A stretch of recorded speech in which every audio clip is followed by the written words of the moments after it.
आइए दलाल स्ट्रीट पर पिछले हफ्ते क्या हुआ इस पर नजर डालते हैं। ग्लोबल ट्रेड वॉर होते हुए भी निफ्टी में काफी रेजिलियंस देखने को मिला और हफ्ते का अंत पॉजिटिव भी हुआ।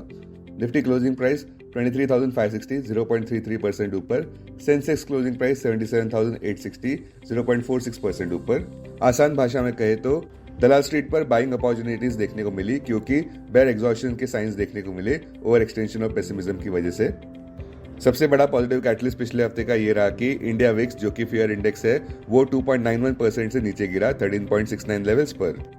निफ्टी और सेंसेक्स निचले स्तरों से रिबाउंड होते नजर आए बावजूद इस बात के कि पहला, बीजिंग ने रिटेलिएटरी टैरिफ्स इंपोज किए हैं यूएस गुड्स पर, जहां पे 15% टैक्स कोल और लिक्विफाइड नेचुरल गैस पर है, 10% क्रूड ऑयल पर लगाया गया है, agriculture machinery, large displacement cars पर भी। ये मेजर्स 10 फरवरी से लागू होने जा रहे हैं। दूसरा, ट्रम्प एडमिनिस्ट्रेशन के ट्रेड टैरिफ एजेंडा काफी अनिश्चित दिख रहे हैं।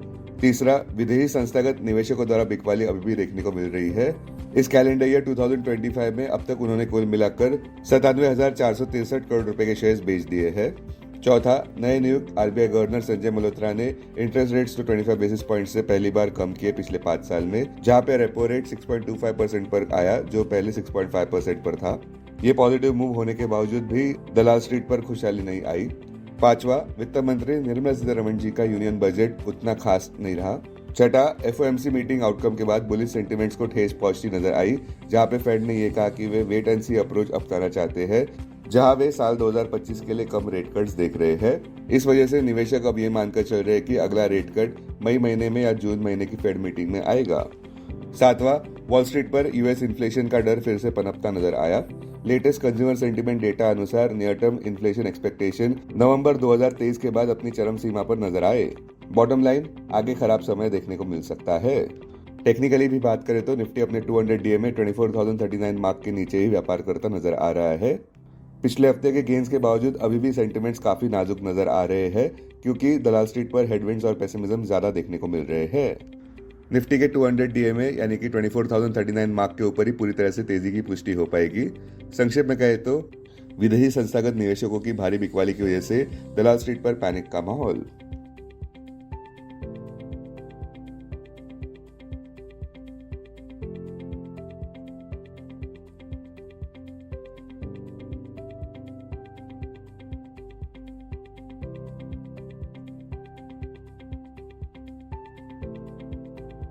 आइए देखते हैं कि पिछले हफ्ते इंडाइसेस का परफॉर्मेंस कैसा रहा। निफ्टी में लगातार दूसरे हफ्ते गेंस देखने को मिले, जहां पे हफ्ते का अंत 0.33% निफ्टी ऊपर करने में सफल रहा।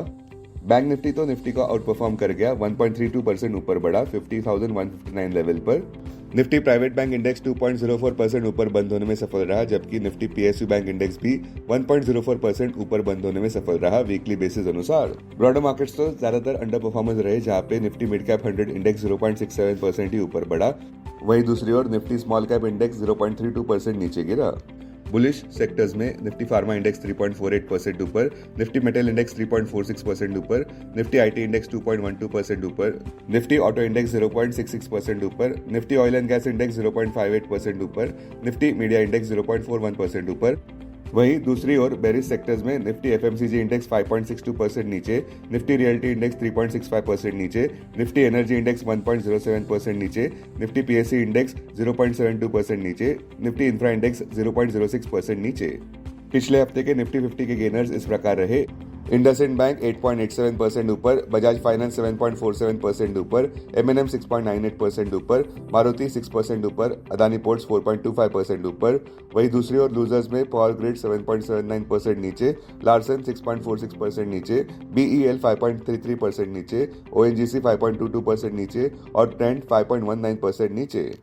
स्टॉक स्पेसिफिक खबरों में वित्त मंत्री निर्मला सीतारमण जी ने अपने यूनियन बजट 2025-26 में इकोनॉमिक ग्रोथ हासिल करने के लिए कंजम्पशन को बूस्ट करने के लिए ज्यादा प्रावधान दिया, ना कि केपेक्स इंजन को फायर करके। रिवाइज केपेक्स प्रोजेक्शन FY25 के लिए कम करके ₹10.18 लाख करोड़ कर दिया है, जो इनिशियली पिछले बजट में ₹11 लाख करोड़ पर था। अंडर परफॉर्मिंग रेलवे स्टॉक्स में तीतागर वैगन 7.63% नीचे, राइट्स 8.78% नीचे, टेक्समाको रेल 9.92% नीचे, आरवीएनएल 8.8% नीचे, इरकॉन इंटरनेशनल 5.81% नीचे और जुपिटर वैगन्स 9.43% नीचे।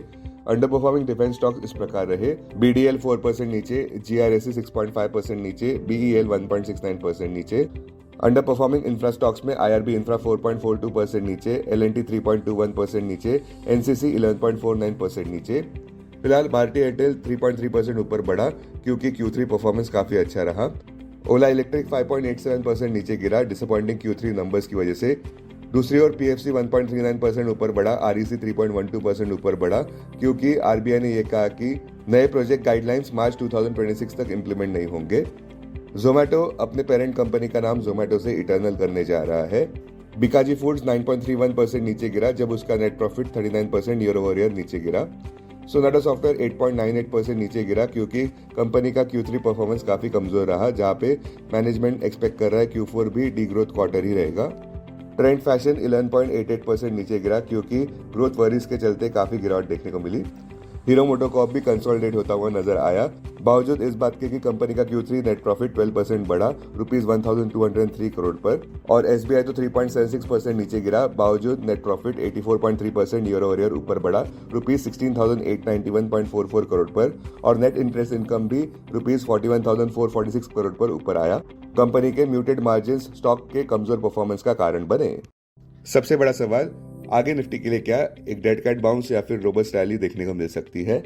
निफ्टी की साल 2025 की शुरुआत काफी खुरदरी रही है, जहां पे निफ्टी अपने ऑल टाइम हाई 26,277.35 मार्क से 12% नीचे है, जो उसने सितंबर 2024 में कायम किया था। टेक्निकल नजरिए से भी निफ्टी अपने 200 DMA के काफी नीचे व्यापार करता नजर आ रहा है। सबसे बड़ा हेडविंड यही है कि यूएस प्रेसिडेंट डोनाल्ड ट्रंप द्वारा टैरिफ्स की अनसर्टेनिटी देखने को मिल रही है। ट्रंप यूएस इकोनॉमी को आगे लेके जाना चाहते हैं, फिर चाहे बाकी ट्रेडिंग देशों के साथ संबंध बिगड़े तो भी फर्क नहीं पड़ता। इसकी वजह से हमें डर लग रहा है कि निफ्टी साइकोलॉजिकल 23,000 मार्क के नीचे भी गिर सकता है। इस हफ्ते का अहम कैटलिस्ट ये है कि सबका ध्यान दिल्ली असेंबली इलेक्शंस के आउटकम पर रहेगा, जो शनिवार 8 फरवरी को आने वाला है। इन नतीजों का रिएक्शन हमें मार्केट्स में सोमवार 10 फरवरी को देखने को मिलेगा। Investments in security markets are subject to market risk. Read all the related documents carefully before investing. This content is purely for information and educational purpose only and in no way to be considered as an advice or recommendation.